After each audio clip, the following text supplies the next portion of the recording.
18/2/2025 குரோதி வருடம் மாசி மாதம் 6ஆம் தேதி செவ்வாய்க்கிழமை. இன்றைய நாளிற்கான ராசி பலன்கள். மேஷம் மகிழ்ச்சி நிறைந்த நாள். ரிஷபம் வெற்றி உண்டாகும். மிதுனம் உயர்வு உண்டு. கடகம் நஷ்டம் ஏற்படும், கவனம் தேவை.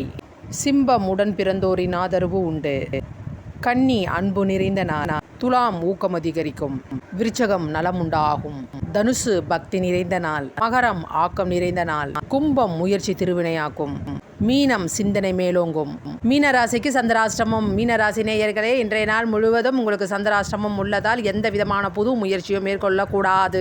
புதிய தொழில் தொடங்குதல், புதிய ஒப்பந்தங்களில் கையெழுத்திடுதல் போன்ற எந்த விதமான முக்கியமான காரியத்தையும் சந்திராஷ்டமம் வேளையில் செய்யக்கூடாது. வெளியூர் பயணங்களை தவிர்க்கப்பட வேண்டும். வெளியே செல்லும் பொழுது உங்களுடைய விலையுறந்த பொருட்களை பாதுகாப்பாக வைத்துக் கொள்ளுங்கள். சந்திராஷ்டமம் வேளையில் கவனக்குறைவு அதிகமாக ஏற்படும். மன சஞ்சலம் ஏற்படும். யாரிடமும் வாயை கொடுத்து வம்பில் மாட்டிக்கொள்ளாதீர்கள். இறை வழிபாட்டை மட்டும்